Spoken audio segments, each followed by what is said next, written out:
home without him. I just wouldn't. I would not go home without him.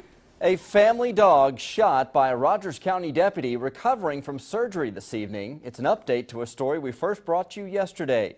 Thanks for joining us here on this Friday at 6. I'm Brian Sanders. And I'm Carol Larson. 2 Works 2 reporter Darcy Jackson brings us an update on Bruno and where the investigation goes from here. Darcy? Karen, Brian, Bruno's family tells us, unfortunately, the surgeon did have to amputate Bruno's leg this afternoon. The bullet did too much damage for them to be able to save it. Now, they say that they're hopeful about Bruno's prognosis, but meanwhile, Rogers County Sheriff Scott Walton says he stands by his deputy. This is the first day he's whacked.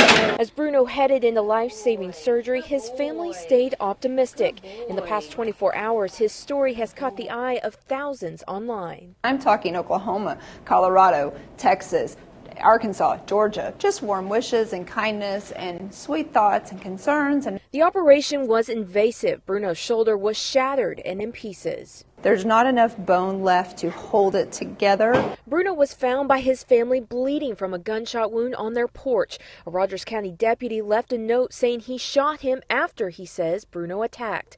Since we first aired the story, Sheriff Scott Walton says his agency has been hit with hateful phone calls, even threats. He certainly believes that he brought the sheriff's office under a negative light, and my instruction to him, he did not. Walton says his deputy, who was investigating shots into a nearby home, did nothing wrong by driving onto Lehman's property.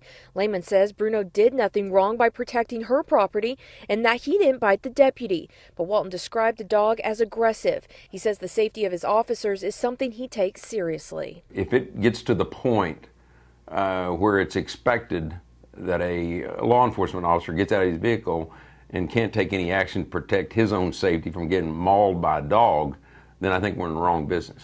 Meanwhile, he's losing his leg, but Bruno's future otherwise looks bright, and that's what makes Lehman grateful. He gets to come home. At the end of the day, leg or no leg, he will get to come home. That's the silver lining. Now, Bruno is in recovery tonight. He'll stay here at this animal hospital for a few more days. Lehman is still working on filing that claim with Rogers County. Meanwhile, Rogers County Sheriff's Office says this entire incident, including that original shots fired call, is still under investigation. In Jinx, Darcy Jackson, 2 Works for you.